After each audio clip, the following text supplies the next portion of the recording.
All right, this is going to be my first ever reaction video. Now, the video that I'm going to be responding to today is on the Soul Studios YouTube page. I'm really sorry if I said that wrong, but I think that's the way they say it. All right, so this video came up in my feed recently. I will link to this channel in the description below, and I will also link to the video that I'm talking about in this video. And so the video I'm going to be reacting to today is actually this video, the Atmos Doesn't Make Sense video. And I already have it open in a new tab, so I'm just going to switch over to that. And I saw this video in my feed. I saved it to my watch later, and it's one of the few videos that I came back to and actually watched later. And I just want to say that I'm not doing this reaction video to pick a fight. I actually do agree with a lot of what they're saying. I just have a few things to add that maybe sways it a little bit from Atmos not making sense to making a little bit more of a gray area. I think it's a little more complex than they present it here. So that's why I wanted to do my first ever reaction video here. And I do want to acknowledge that this video is about a year old. It did come up in my feed fairly recently, but it does say that the video was posted about a year ago. But with that said, most of the points and the things that I'm going to say here I know for a fact, they were relevant over a year ago. And for those of you that don't know, this is probably a good thing for me to mention for other reasons as well. But a little over a year ago, I won the Mix Her program that was run by engineers and UMG. And basically that whole program was Atmos mix training. That was done. The final section of it was done at East Iris Studios in Nashville. It was so much fun. So I am a little biased. I have been indoctrinated a bit into the Atmos world. I have had formal Atmos training. I do enjoy mixing in Atmos when I can. So I am a little bit biased. But with that said, I do not have an Atmos setup in this studio, in my studio that I run here for various reasons, which I'm sure we'll talk about here in a moment. But all that's to say that I am a little bit biased. Most people are in one way or another. I'm biased by my experience, which, you know, that's kind of standard fare, right? So what I'm going to do is I'm going to hit play. I'm going to watch this video. I'm going to pause it as I think of things to say. I'm going to say my thoughts, and then I'm going to move on, and I'm going to edit it together. You should go click the link below and watch the full video. I probably will not have the full video here. All right, now that I've over-explained that, I'm going to hit play. The future is immersive. Man, if I had $1 for every time I heard that over the last few months. And the topic, of course, is mixing in Atmos. And what do we do as studio owners to make sure that we're ready for something that's coming? Or is it something that we should reject? I know it is a hotly contested debate, and I want to put something out today that focuses solely on the economics of it, because okay, so he's talking about the economics of Atmos from the perspective of a studio owner. So that's cool. I am also a studio owner. I'm interested in economics and business stuff. I'm interested in that side of things. So let's keep going. That's the part that really doesn't make sense to me. And later on, we'll get into the functionality of mixing in Atmos or spatial audio and Pro Tools or Logic or whatever DAW you have, and how convoluted I think that is. It's pretty much a total mess, in my opinion. Once you start working in that format, you can quickly see this was made for video, and audio Atmos mixing very much feels like an afterthought to me. All right, so Atmos was originally rolled out for film. So that statement that I just made, that, conclusion that I just came to, is accurate in a way, right? It was originally rolled out for film, and I think the first movie to be in Atmos was Brave. I think it's Disney Pixar's Brave. It's like the girl with the red hair, and I think that was in 2012. So it was actually a while ago that Atmos first came out, and there was this big delay, right, between when it kind of took hold in the theater world and then it more recently, in like the past few years, started to kind of take hold in the music world, right? And there's this whole history of film and music interacting with each other. I think it's actually really interesting. I used to teach an audio for film class at a college, and now I'm teaching music tech stuff at a college, right? And I've worked a little bit in post-production, but mostly in music, and I did live sound for a while too. But I guess the point is that I've dug into this and tried to learn a little bit about this and the history of these two worlds and how they interact. And I actually think it's pretty interesting. There are actually a good amount of examples throughout history where it's like one industry, whether it's film or music, picked up on something and grabbed onto something and found it to be very useful for them. And then there's this delay until it gets picked up elsewhere, right? And one of the common themes throughout film and music history is the number of channels, right? Originally, pretty much all recorded audio was mono, and then we added stereo and then surround and various, numbers of channels for surround. And Atmos is just the next evolution of that. And the difference between Atmos and something like a surround setup is that with Atmos, you're mixing with actual objects. So you're placing objects in the space, and then the computer is interpreting where to place things based on the number of channels that the playback system has, right? So it's more adaptable to a wider variety of playback systems. Whereas with surround sound, for example, if you had a track and you're deciding where to place it, instead of having an object that you're placing in space, you would use the equivalent of pan knobs, right? We like with stereo audio, a lot of us are familiar with stereo audio, right? You have a pan knob that you can place between the left and right speaker in any location between the left and right speaker, right? So you're choosing to increase the volume on one side and decrease the volume on the other, or vice versa. With Atmos, the computer is deciding how to do that based on the location that you give it in space. And what this means with Atmos is that your mix can be adapted to a wider range of playback options, a wider range of discrete channels, right? Whereas before, if you had like a 7-1 mix, you only have those specific locations. Even if you have like 100 speakers, you might have a whole bunch of them being representing one channel. They're not discrete channels, right? Whereas if you have an Atmos mix, you can have a ton more speakers, and it can pan between each individual speaker. You get a discrete channel for each individual speaker, and it's placing objects based on where you put them in like the 3-dimensional cube within the mixing space. I hope that makes sense. This might be too much information. Let's move on. But I don't want to get too sidetracked. What I want to focus on today is why Atmos does not make sense to me, particularly financially. Now, I've quietly been mixing in Atmos for almost a year now, and I did it for a couple of reasons. One, of course, if anything's new in pro audio, I want to know about it. I want to stay up to date on things. I don't want to ever get stuck in my old ways and miss out on something that's so blaringly obvious, which I don't think this is, but we'll get into that more as the video progresses. And so I first started out by just listening to spatial audio mixes that were available on Apple Music. And I first did this on a set of AirPods, and then I later tried a set of Beats headphones. And okay, so he's talking about listening to Atmos mixes in headphones. My experience doing this is that it's atrocious. Like I guess, your mileage may vary. Different people have different experiences. And I think that has to do with like the shape of your ear and like how you perceive things. And, certain headphone settings are they have to model it off somebody, right? So it can be very difficult when you're emulating multi-channel audio in headphones.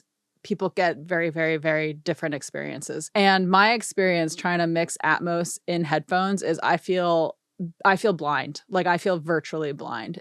I feel like I'm guessing. It really doesn't translate well for me. I don't know. I'm just one of the people that it does not work for. I really do not like it. I don't like listening to Atmos mixes in headphones. And with that said, I have heard Atmos mixes in Atmos rooms, very highly calibrated, very nice Atmos rooms, and they sound amazing. Like I love them. So just keep that in mind. He's talking about listening in headphones, which is going to definitely skew the experience. Those first two experiences, I was like this close to making a video called Atmos Sucks. I mean, it was some of the worst. I would too. I would make the same video if that was my only experience with Atmos. Worst sounding stuff I think I've ever heard. And particularly when I was taking stereo mixes that I really enjoyed, excitedly checking out the Atmos version. Very often, everything just sounded distant. It sounded very washed out in this strange reverb, and the vocal was buried oftentimes. And so, like I said, I was really close to making a video going, man, this sucks. Like, what is this? Yeah. If you're listening in headphones, that's my experience. Same. And so anyway, I took a step back and I said, all right, let me go out and get the highest level, if you're in that Apple ecosystem, of what I think you could listen in Atmos on. And at the time, that was the AirPods Max. Okay, so he goes to upgrade and he gets another set of headphones. I've already said what I think about listening to Atmos in headphones, but let's keep going. So I spent the money to get those. They're not cheap. For the first time, I was like, okay, this is kind of cool. I'm actually enjoying maybe like 2 albums. I wouldn't even say that. I've listened on good headphones. I don't like it. And there were still several that I checked out on the AirPods Max that they still didn't sound good at all. But that got me interested enough to say, okay, I'm going to see what would it require for me to have this format available. And so I was working on a couple of mix projects at the time, and I reached out to the artist and said, hey, I'm going to start doing some Atmos mixes. Would you be interested? And they both were basically like, no, thanks. And I'm like, hey, I'm not trying to upsell you on anything. I'm actually going to do these for free because it's new to me and I'm learning. And they checked into what it would cost extra for the distribution. And they were just like, hey, I appreciate it, but we just don't want it right now. Yeah, that's interesting. I have also had the experience where it's hard. I work with a lot of indie artists, and it's hard to get indie artists to invest in an Atmos mix, let alone, take the time to do one. So this doesn't surprise me that this is his experience. One thing to keep in mind is that I'm not sure if they still are, but for at least for a while, and definitely a year ago, Apple was giving preference to people that had an Atmos mix with their song. And I forget all the ways they were giving preference, but there were some pretty big incentives to get people to include an Atmos mix in their music submission to Apple as a distributor. But for now, let's move on. So I was like, oh man, that's weird. You'd think you're getting excited about something, you would just assume that excitement would kind of flow through society. And I didn't find that to be the case at all. At that time, I was just going to do it on headphones because, again, I had no idea if I even liked it. I only liked it on like 2% of everything that I checked out. And so I'm not going to change my whole setup and buy all these speakers and everything. But I did do a hypothetical pricing out. Okay, that's fair. But the headphones thing is killing me. Like, there are spaces where you can go to hear an actual Atmos mix. I mean, the movie theater is an example of that. So, just imagine that in a theater where they actually have an Atmos setup, but imagine that with music, right? If you can, book an hour in a studio that has an Atmos setup to kind of get the sense for what it is. I would not recommend just going off headphones for your evaluation of this. And what I would have to do at the time was I would have to get a new interface because, unfortunately, my Lynx Aurora 16s and my Avid HDIO 16, at least in my knowledge to this day, are still not Atmos compatible. So I started looking at the Antelope Galaxy 32 and the Yeah, I went through the same process because my UAD Apollo 8 would not be compatible. And so I was looking at the Audient Aurea instead. And then he mentioned some speakers here. I was looking into adding Cali speakers to get an Atmos setup because I love my Cali speakers. And they're nice and they're affordable. Those are two kind of more affordable options here. But I had a similar experience to what I think he's about to talk about, which is even a basic setup is really, really, really expensive if it's a legit Atmos setup. Focusrite, I think it's the red Line 16. And those were both going to be between like $3,000 and $4,000, depending on, buying used or the best deal you could find. And then the most unobtrusive and most affordable speaker brand that I could find that I had heard before that I had some trust with was the IK Multimedia iLoud series. And to get those was going to be another $4,000 to $5,000. So we're easily $10,000 in now to just have a bare bones Atmos setup. I'm already like, man, there's just no way. Even with my excitement and like, oh, this is new, this will be fun. I'm like, I can't drop $10,000 on this. I have no idea if this is going to stick around for starters. Yeah, and if your clients don't want to pay for it, or if they aren't even interested in a free Atmos mix, then it's going to be a tough sell. You got to get your ROI on any equipment that you bring into the studio if you're running things like a business, right? So that's definitely one of the things that I've thought about as well. And it's a big part of why I don't have a setup in here already. Otherwise, I would have been chomping at the bit. But I am working out of San Diego. I'm working with more indie clients, and I haven't decided to push for the Atmos setup yet. I do want one, but I've been distracted doing other things, basically. But, I think it is different math for different people. Like the people that I know that are working with major acts, like acts that are winning Grammys and stuff, they basically 100% are getting Atmos mixes. The labels are pretty much, all the major labels are getting Atmos mixes. You know, Apple is pushing Atmos mixes. The big guys are all pushing Atmos mixes. There are now people who are engineers who specialize in just Atmos mixing. That's their whole thing, is making the Atmos mix of the song, right? They receive the stereo and then they make the Atmos mix out of the stems with the stereo as a reference. That's what I was trained to do in the mixer program. And I was trained by people who are specialized in that. So maybe that's the next evolution of the industry, is that we have a new specialty within the industry, right? And for those people, it'll make financial sense to get the setup, but maybe for other people, it makes a little bit less sense, you know? And obviously that's not like a binary thing. It's not like it's only one of those two types of people. There are probably people who do enough work that would want the Atmos setup that it would make sense to get it, even though they're not totally dedicated to doing Atmos mixes. But I think one of the ways that Apple Music was pushing the Atmos mix was in order to get officially put on an Apple Music playlist, you had to have an Atmos mix. I think that might be what it was. But anyway, I'm going to keep going here.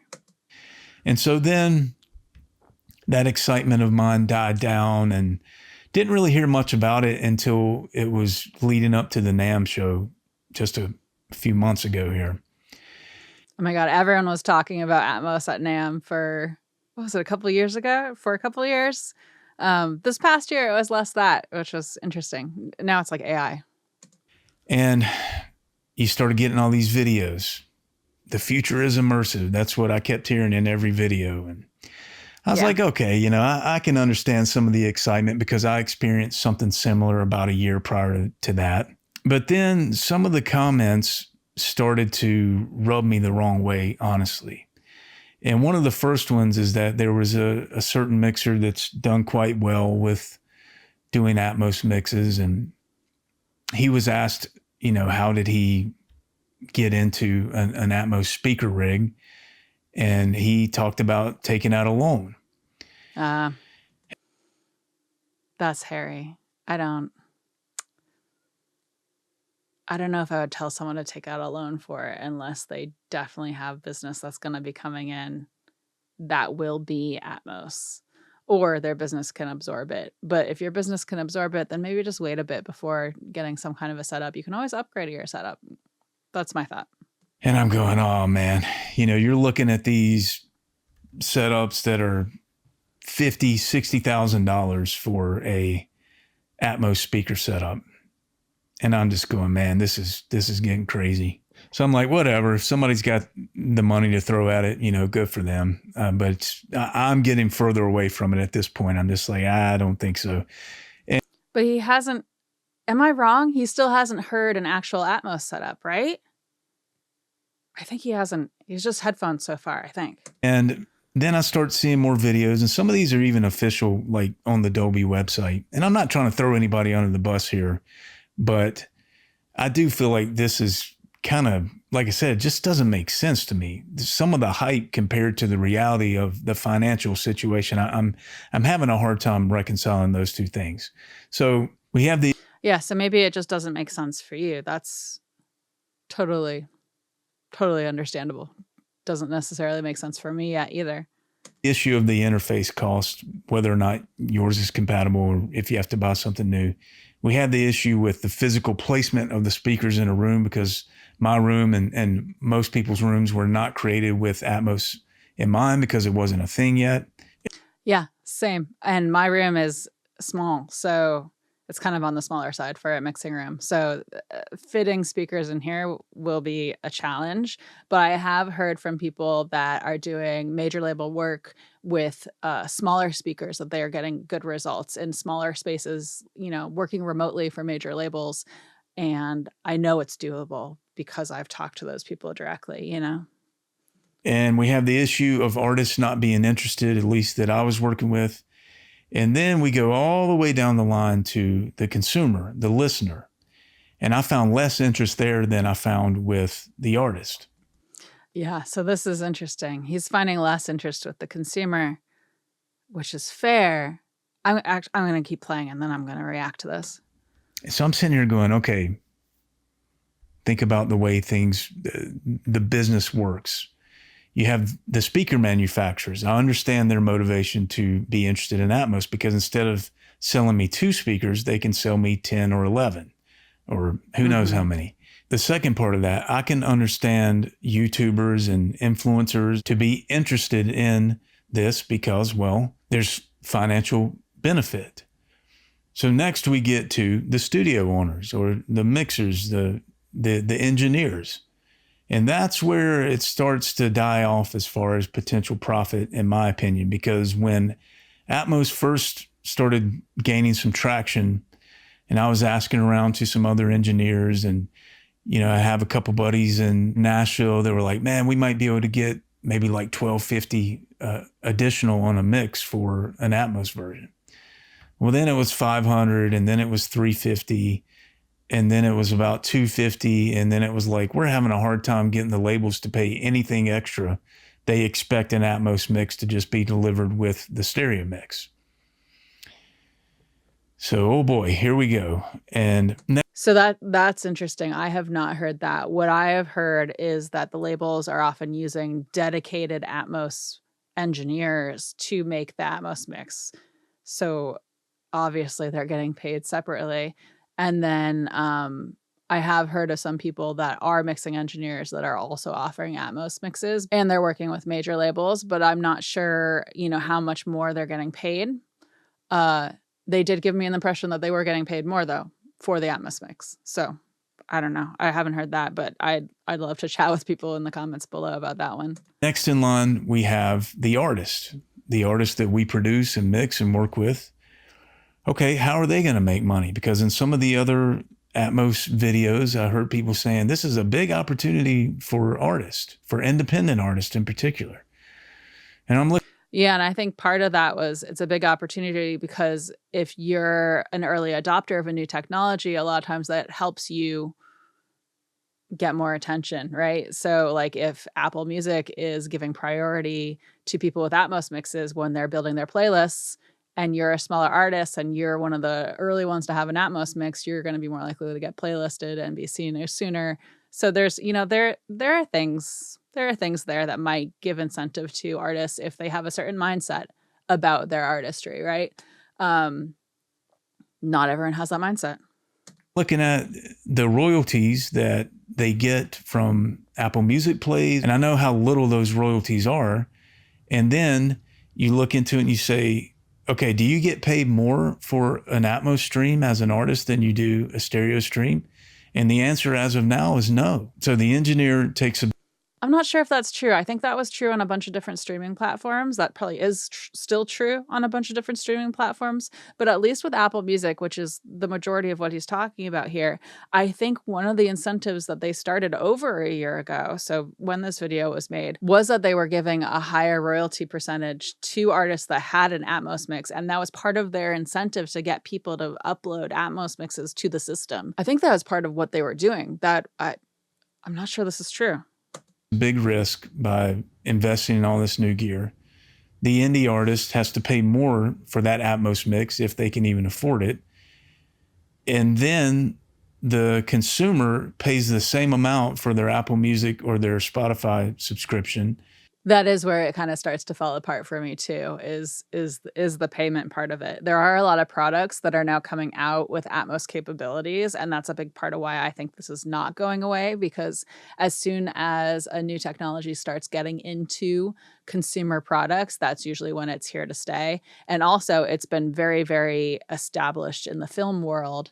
And if you look at history there, which I already talked about, right? But they're like in the film world, for example, when they started doing multi-channel setups in theaters, a lot of theaters didn't want to upgrade because they thought consumers didn't care, right? There's a delay. There's often a delay between when something comes out and people go, no, it's not really worth it. It's not good. Whatever. It gets a little bit better. It gets perfected. It gets out into, consumer products, like with stereo audio. Once people started having stereo sound systems in their homes, people started expecting stereo more. Now mono is basically like it's obsolete, right? It's mono hardly ever happens. Even your cell phone is a stereo sound system nowadays. So that's a really convoluted way of saying that, I totally agree with him about you pay the same amount for Apple Music, and that's kind of it's a bummer. It's like, how do we then pay artists properly for this stuff? And if artists that have an Atmos mix are getting paid more by Apple Music, does that mean someone else is getting paid less? I don't know.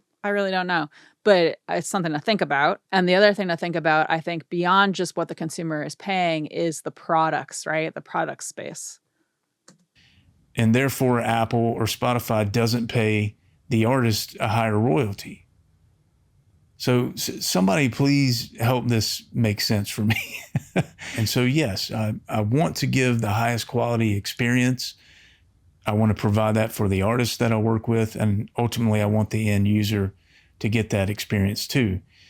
So and that's the big thing that I've had a lot of conversations with people about, is the idea of, oh, it's coming out in sound bars, it's coming out in headphones, it's coming out in cars. Most high-end vehicles now have Atmos capabilities. So it's like the consumer has all these ways of listening to an Atmos mix. So once that happens, I think it's gonna be around to stay, right? But then people go, oh yeah, but it sounds so bad. Like sound bars suck, right? They don't sound as good as an actual surround setup with actual speakers, right? Sound bars aren't as good. The car experience might not be as good as the actual studio experience. I always like the actual studio experience way better than the car experience. But the thing is, most consumers aren't going to be able to tell the difference. They aren't going to know. They're going to like it. There are so many instances throughout history where it's like something was intrinsically worse, and, all the experts agreed that it was worse. Like, look at the MP3. That took off because of the convenience factor to the consumer. The consumer was willing to sacrifice quality for the convenience factor because they couldn't tell the difference in the quality anyway, right? And I think this might be the same type of thing where it's like, yeah, the quality is worse in the soundbar, in the car, in the headphones. It's like way worse, right? But does the average consumer care or no? Notice the difference. They're going to be like, oh, this is fun. This is different than what I'm used to. This is potentially a step up from what I'm used to. I like it. They're not going to know what it can sound like in a studio. Get to the experience of Atmos. And let me tell you the issues and the concerns that I have there. I understand. It's been a mixed bag. I've had some fellow engineers that have sat in a proper Atmos room and have just been blown away, couldn't believe what they were hearing, what they were experiencing. Then I've had I've seen people literally cry the first time they hear Atmos in a studio. So half or a little more the other way that were like, nah, just whatever. I mean, it was cool, but they didn't particularly seem moved by it. So to my fellow engineers, if you were able to experience something like that and you had something that you really enjoyed, I would just caution you with this, particularly if you're considering taking out a loan or making a big investment in a format that we still don't know where this is going. We tend to enjoy music differently than most people. And I want to tell you a little story that I think is going to help explain that. I was at a John Mayer concert somewhere around 2009, 2010. My wife, Lisa, and I, and a couple of our friends were so excited to go to this show. And we got the best seats that we could. Unfortunately, they were like in a side section. So the stage is here and John's facing this way and singing. We're like right beside him. But we had a speaker array facing just us, which made the sound really good. And I don't know if you're familiar with the song Slow Dancing in a Burning Room, but it's one of my favorite John Mayer songs, just absolutely beautiful song. So he breaks into the song and all of a sudden, everything starts to sound like this. And so my wife and I and our friends were yelling at the sound engineer below us that was doing the monitor mixes. And we're saying, hey man, the speakers went out. So like right in the middle of the song, this whole array of speakers that was facing just us went completely out. And so now we're behind all of the sound that's going out to the majority of the crowd. And so it's literally like we're on stage with no wedges and no in-ears. And it just sounded terrible. And so we're yelling, hey man, hey, the speakers went out. And so You would think that our whole section, which had quite a few people in it, would be freaking out going, something's not right, something's wrong. Well, instead, all these strangers start yelling at us for us to shut up. They're going, what are you doing? I don't, and we're saying, do you not hear the difference? Can you not tell that your whole speaker array just went out? And to my shock, they had no idea. Yeah. So that reinforces what I was saying earlier, right? They're not going to notice if the sound bar sounds bad or the headphones sound bad, right? They're still going to enjoy the experience because they don't listen critically the way that we do as audio people. I've had similar experiences, right? I was at a TEDx event a while back, and the first half of the whole event, right? Like a big chunk of the event, I was like, their speakers aren't on. We're just hearing the wedges. Literally just hearing the wedges. The speaker system is not on. And I turned to my husband and I said something to him about it and everything. And then at one point I heard, because we were kind of up in the back of the theater near where like the sound person was and stuff. And I heard them picking up the phone and actually talking to someone. And they're like, no, yeah, it's fine. And I was like, no, it's not, in my head. And I literally within seconds after that person talked to whoever it was on the phone, they turned up the sound system and it was on suddenly. And they went for like 30 or 40 minutes not realizing that their speakers were not on or up, right? They were on, but they weren't up. That's pretty bad, right? For someone who is at the soundboard to not notice that. And that was for the whole theater, right? So if that can happen, people who aren't even pretending to try to do sound, right, are probably also not going to notice details like that. And, another story that I have that's like this, I've had a whole bunch of experiences like this that kind of reinforce this concept is, we forget how specialized we've become. But I actually, years ago when I was doing live sound, one of the theaters that I worked at for I think it was like a holiday gift or something, the theater gave us like vouchers for 2 tickets to the movies. It was like one of those standard movie theater companies. You can probably guess which one it was, right? It was one of the ones that's just like a normal theater. It's not like a luxury cinema or anything. But so I had these vouchers for 2 free tickets to the movies. And I was like, cool. So the first time we went to the movies, used these vouchers, it was like a whole array of speakers was out, or one of the speakers was out. It was enough where I think it was like one of the front side ones. I think it was on the right. And it was enough to where it was like really bothering me that this was missing. I was missing a lot of the sound design. I was missing like one whole side of it, almost. There's other speakers on that side, but like the front right, I think it was. So I was upset about it. And I was like, okay, let's see if they need help or like point it out, see if they can fix it, something. So I sent my husband out to talk to them because he was like, I'll just go talk to him. So he went and talked to them and basically came back and was like, yeah, so they gave me vouchers for another free movie. So we get to go to the movies again for free. And they said we can either stay or we can leave. It's up to us, right? And so we stayed and we watched the film, but I was kind of like, oh, I didn't get to hear all the sound. It's kind of a bummer. That's kind of part of why I go to the movies and a big part of why I go to the movies. But we had these free tickets to go to the movies again. And I kid you not, for an entire year, every single time I went to one of these movie theaters and used this voucher, the same thing happened. It was a different part of the sound system was out or broken in some way. And then we would say something and they would give us a free voucher. So I went to the movies for free for an entire year because this movie theater company has so many of their theaters with sound issues and most people don't care and most people don't notice. I was usually the only one reacting to it as far as I could tell in the theater, so it's a real thing. We forget how specialized we are. And I remember coming home that night from the concert and telling Lisa, just saying, I feel like what I do is so pointless because I'm like, how could these people not tell? How did they not know that we went from like full awesome audio? We've got this whole speaker array that's like, seems like it's just for us. And the whole thing goes out and you can't even understand a word he's saying after that. And no one noticed except for us and our 2 friends. Ever since then, I've thought, man, I really don't think, unfortunately, people care or can even hear like us engineers can. And that's not to put them down. I mean, I'll never understand it as long as I live, but I can't do anything about it. But I shared that story to say, if you sat in a room and you've had this otherworldly experience listening to Atmos, I get it. I've had moments that were similar where I felt like I really got it, but I don't see that ever translating to the general public. Yeah, see, this is fascinating to me. So this is a big part of why I wanted to make this video, because I agree with him, right? Most people don't care. Most people can't tell. We already talked about that, right?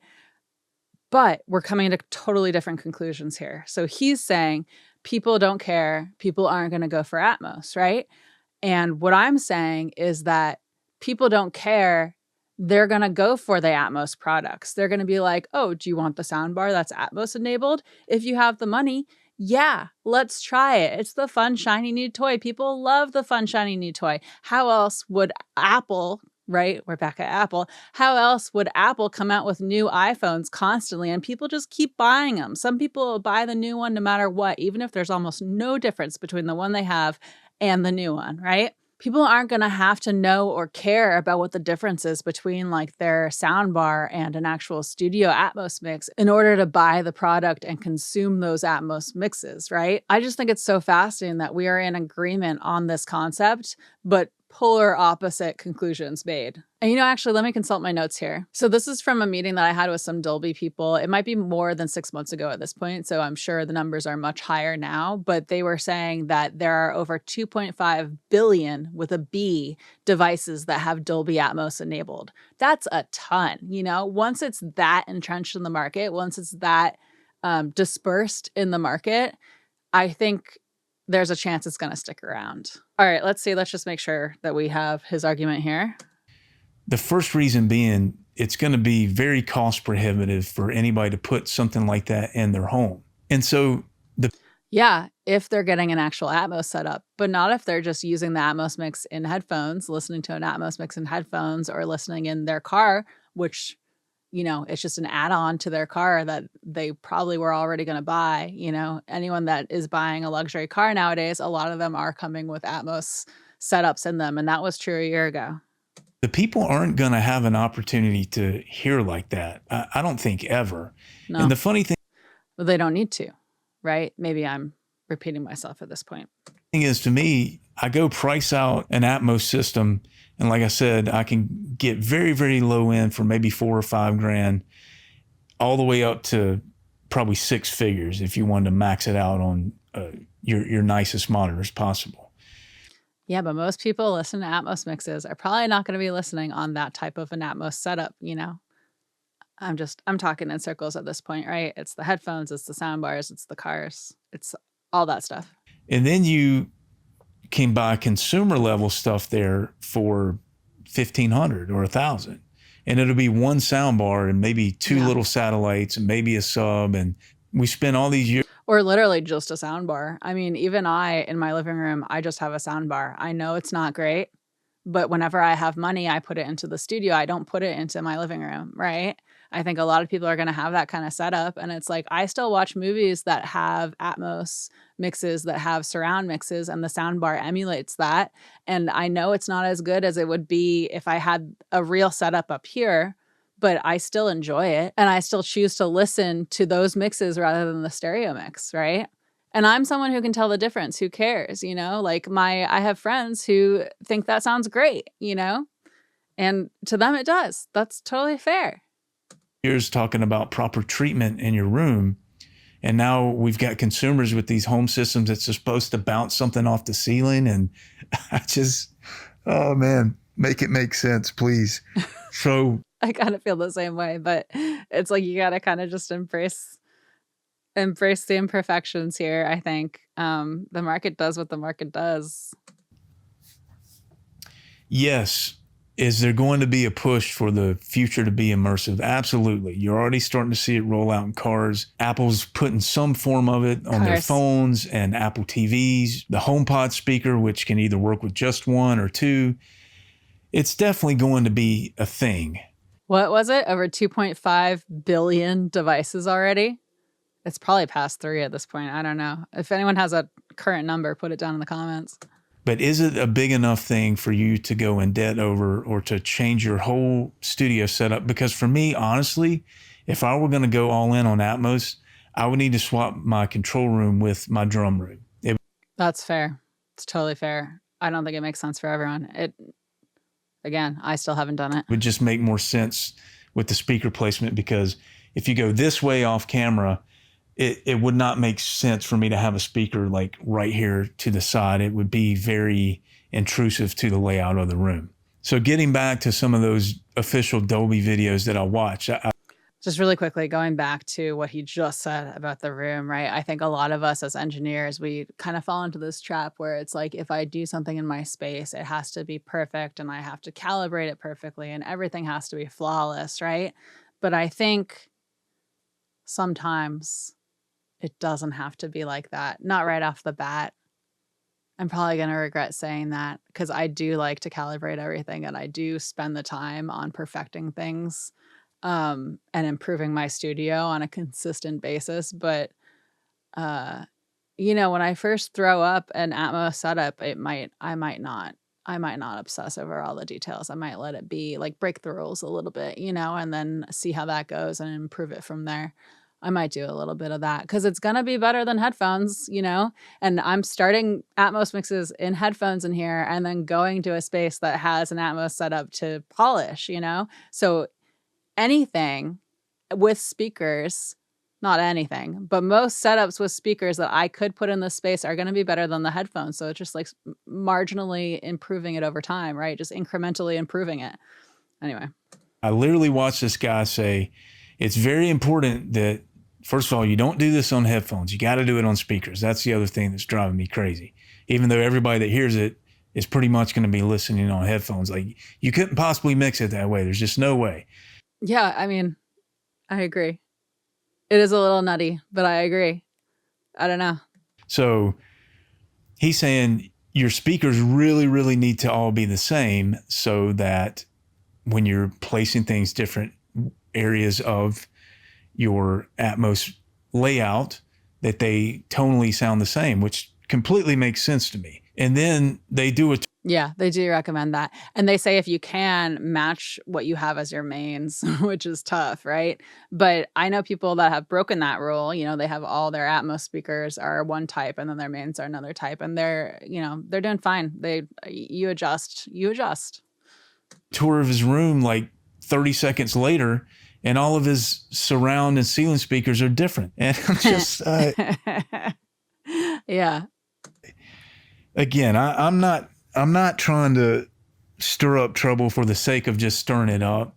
But honestly, this has been bothering me for quite a while. And I'm not trying to get all conspiratorial, but it really, really flared up around NAMM. And you can take from that and decipher whatever you will.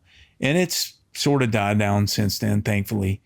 But it just got to the point where it's like, I have to add my 2 cents. Not that I'm anybody special, but just from the sense that I felt like I was seeing some things that were not being said out there. And so if you've been wrestling with this is what I'm doing. And this is my recommendation for anybody that's maybe not really keen on it, investing a really significant amount of money in this. Can you mix for Atmos on headphones? I think you can. I've done it. And I've seen. I mean, I've done it. I don't like it, but I've done it. I wouldn't recommend it. If I had an option to never do Atmos in headphones again, I would not. Other people do it that are doing quite well at it. And the reason I'm okay with that for now is that I'm still putting all of my focus on stereo mixes. And I'm going to take my stereo mix, and once I decide to do the Atmos mix after the stereo mix is done, I know that my low end is right. I know that everything fits. Now, this brings me to something else that's been put out there a little bit that I'm highly skeptical of, that I have not found to be the case at all, is that you just mix in Atmos and then your stereo fold down is your stereo mix.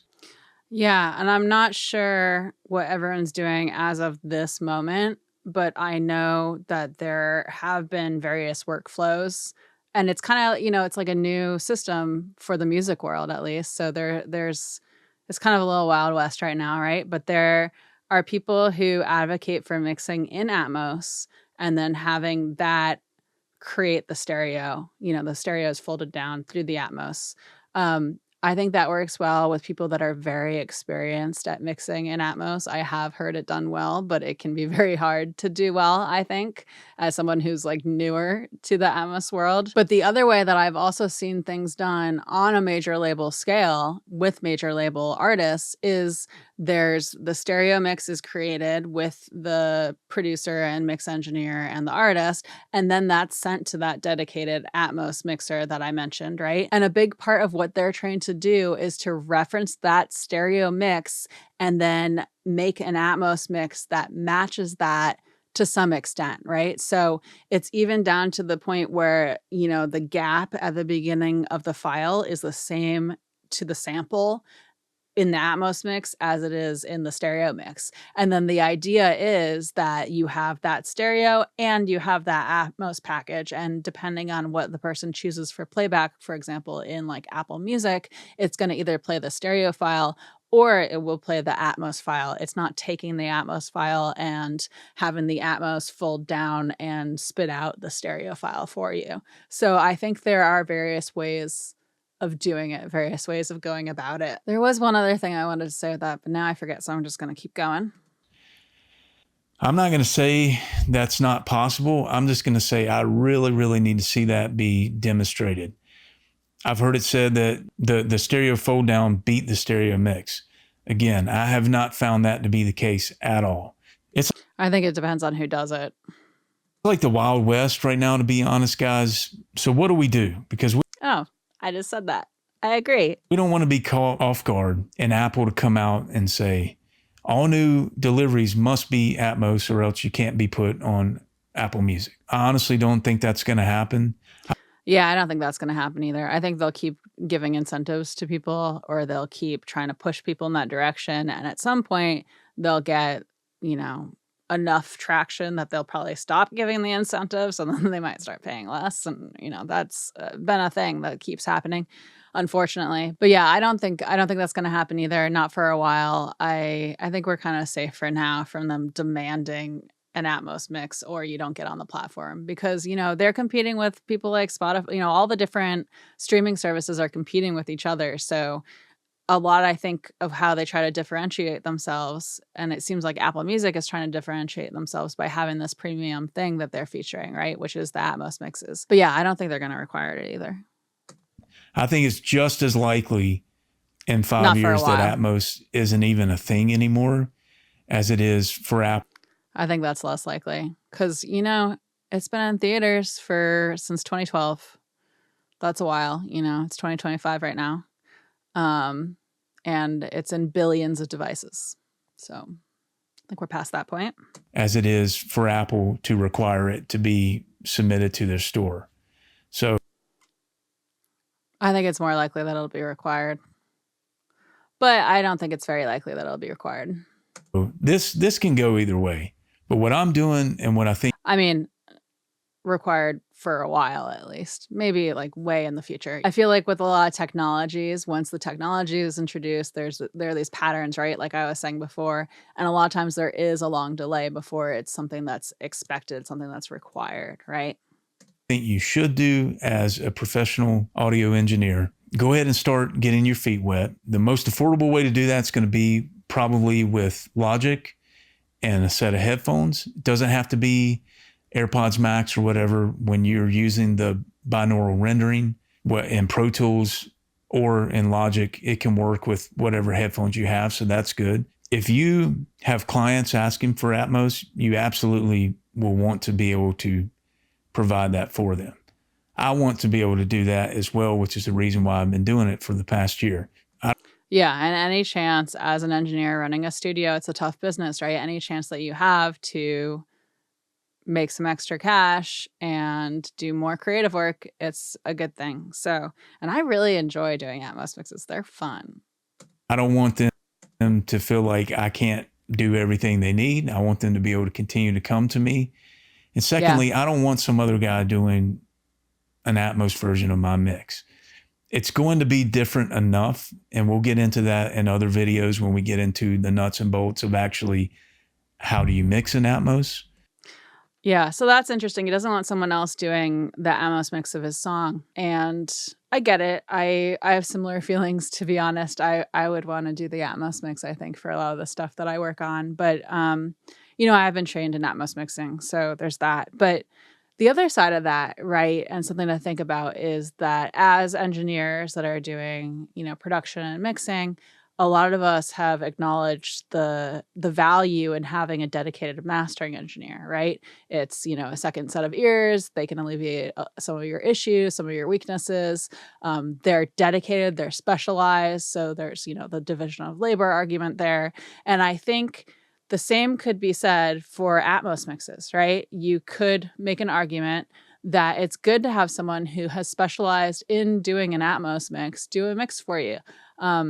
I have learned enough about Atmos mixing to know by now that it is definitely a specialized thing.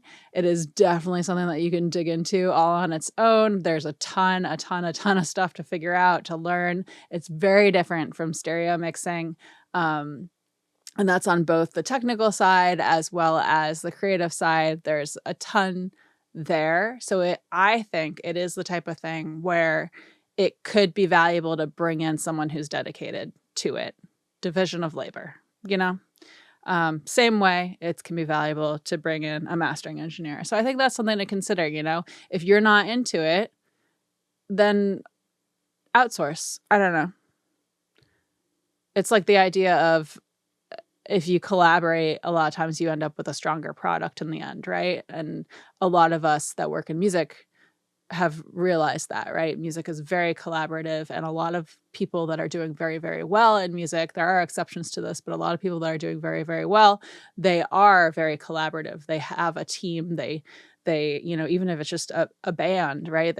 I don't need to preach on this. I think a lot of people that work in music understand the value of collaboration and of bringing in people that are specialized in certain things. So by nature, it has to be different from the stereo mix for it to have any kind of appeal in Atmos, and without even getting crazy with things like swirling around your head.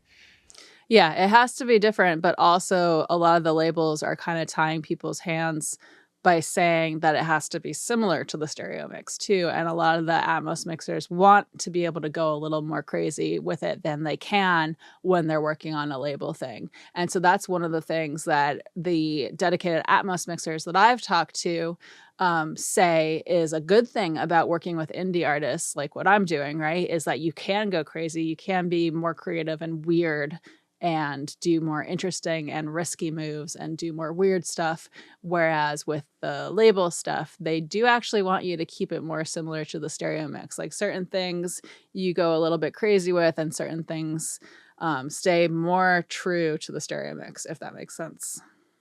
But just the format in and of itself and the way it sounds in the binaural rendering, you really don't want to just take your stereo mix and do some sort of generic Atmos version. I think that's the reason why so many Atmos mixes suck, to be honest.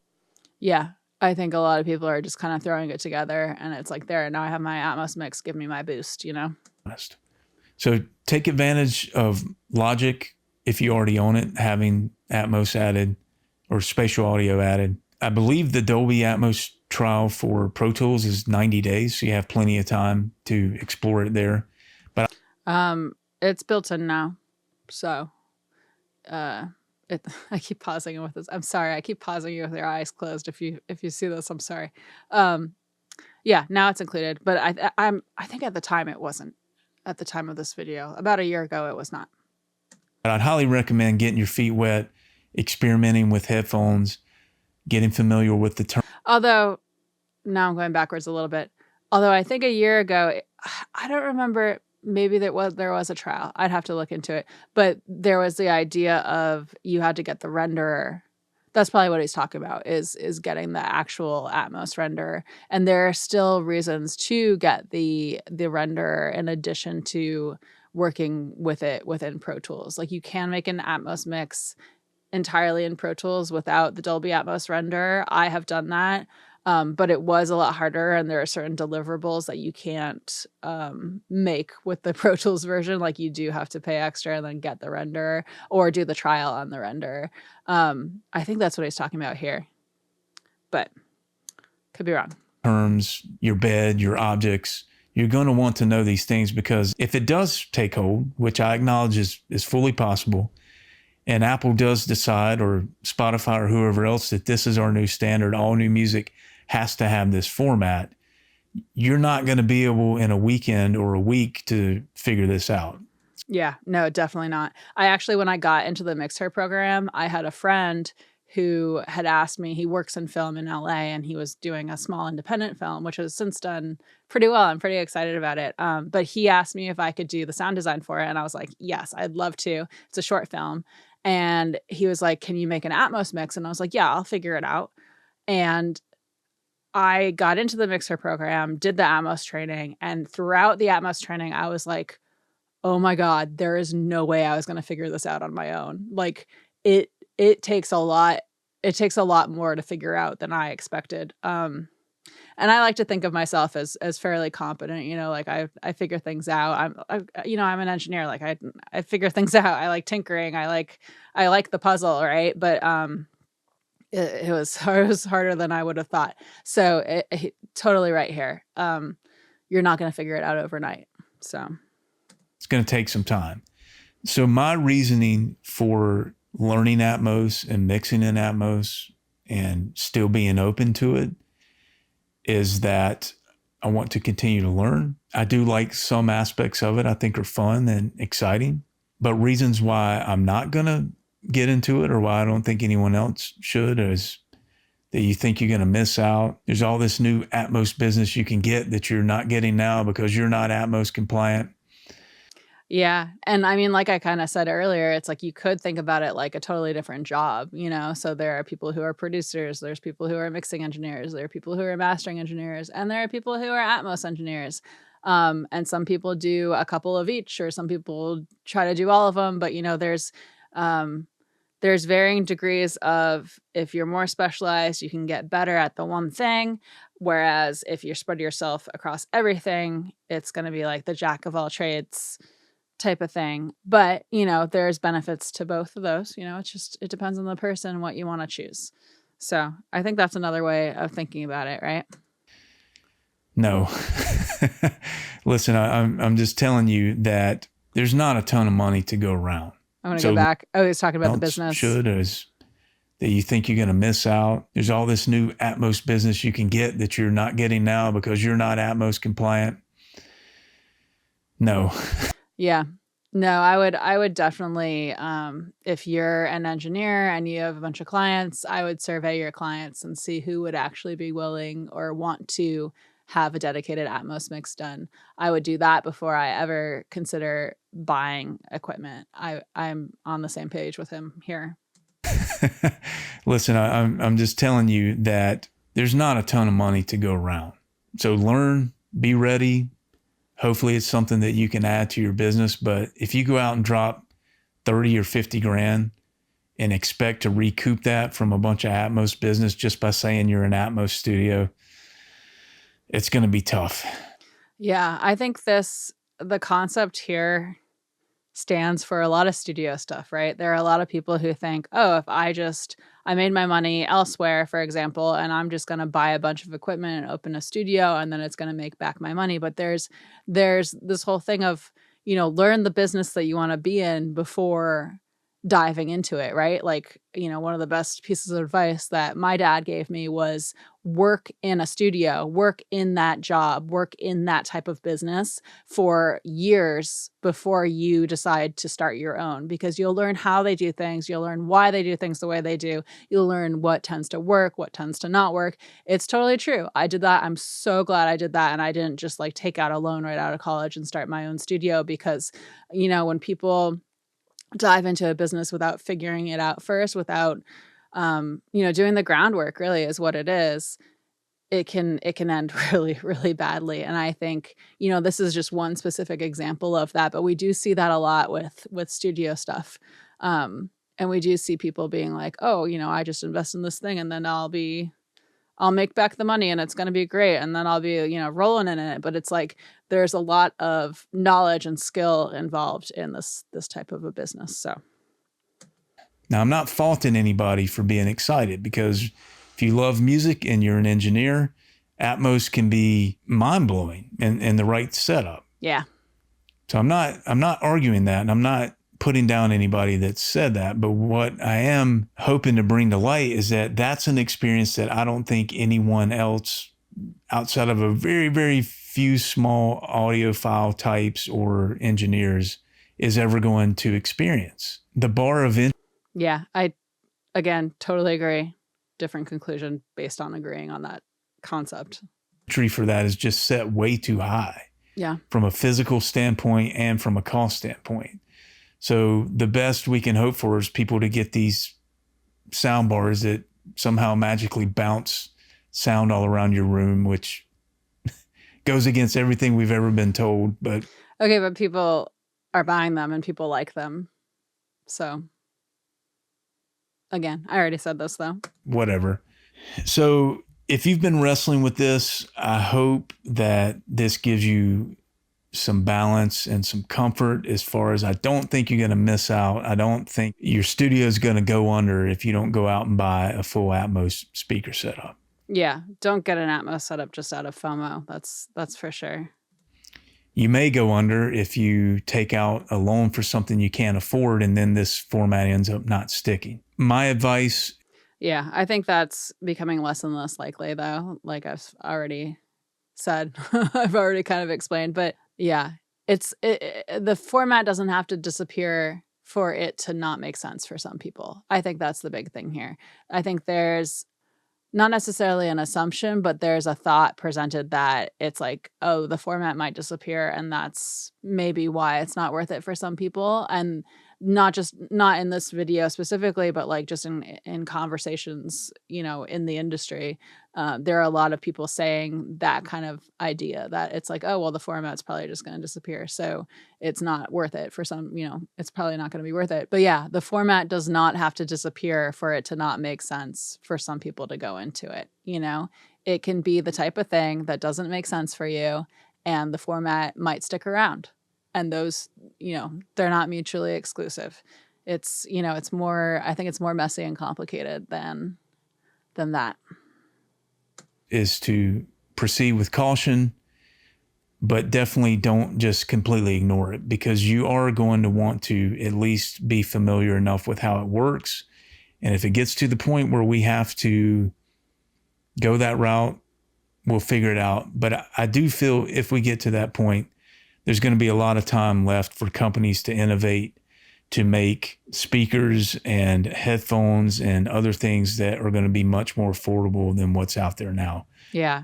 I think it's going to get more affordable. It's going to get in more devices, and the devices that do have it are going to slowly sound better and better. It's the same way that digital audio was really bad at first and then improved significantly over the years as it took hold. It's the same way, stereo mixing used to be when it was really new, when people did more, when mono was the thing and stereo was a brand new thing, people didn't really know how to mix stereo. So like you listen to really old stereo mixes, they sound very different than modern stereo mixes. And a lot of times it's like they would take like all of the drums and put them entirely on the left side and then like the lead vocals all the way on the right. And it's like to us as modern listeners, that's chaos, right? But and it's bad, it sounds bad to a lot of us as modern listeners, but it was a new thing and they were figuring it out, right? So I think in the same way, people are going to figure it out. It's going to improve.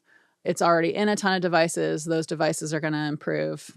And, on the side of becoming familiar with it in case it, sticks around and succeeds and becomes the standard or whatever you want to call it, right? There's something to, and I've already really said a lot about this, but like there's something to the idea of, we live in a society, there's a ton of specialization and division of labor within our culture. And I agree, it's good to familiarize yourself. I think he's thinking more like familiarize yourself with it in case you have to do it, in case you're forced into doing it at some point. And maybe I'm wrong, maybe I'm interpreting what he's saying incorrectly here, but there's this other side of that where like I agree, familiarize yourself with it, but you don't have to be the one that's doing it. You don't have to be the one that's specialized in it. It's good to familiarize yourself just so you can communicate with the Atmos mixer, or just so you can team up with someone that does Atmos, or just so you can talk to your clients about the benefits of you know, the pros and cons of having an Atmos mix done. So it's something that's good to familiarize yourself with, learn some of the basics of, just so you're more well-rounded and better able to communicate with others in the space, you know? So that's something to think about. Right now, it's very cost prohibitive. And like I said before, even working within Pro Tools or Logic with the tools that are there, there's a long way to go for this. So I will wrap this up. I know it's been long. Thanks for hearing me out. I hope this is helpful to you if you listened. If you disagree, please let me know. I would love to hash this out in the comments respectfully. And again, there's no hard feelings. I'm not trying to put anyone else down that has put content out about Atmos, because I can understand the excitement and I can understand the desire to want to have a new stream of revenue for yourself as an engineer or as an artist. But from my experience, as I've really checked into it and crunched the numbers, there just doesn't seem to be a lot there.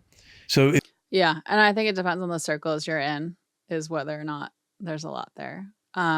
This, you know, what type of work you're doing, who you tend to work with, what genre you tend to work with, right? There's a lot of different parameters involved in this. So you know, I think I mostly agree with what he's saying. I just wanted to add a lot of those thoughts about how it's more complicated and more messy than is, I think, presented in this video. So I think that's it. That's all I have to say. Let me know what you think in the comments below. I'd love to hash it out with people in the comments below. If you are this guy, Josh, if you are Josh, please feel free to reach out to me.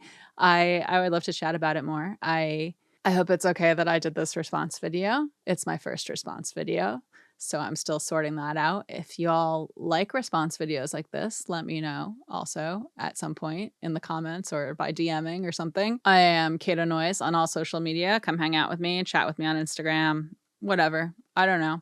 I have a Patreon. It's patreon.com/Cato Noise. We have a Discord server we're hanging out on. We're running a book club on there. There's additional content. They get early release videos, stuff like that. So please check that out if you feel so inclined. And I come out with videos every Wednesday. And thank you so much for hanging out.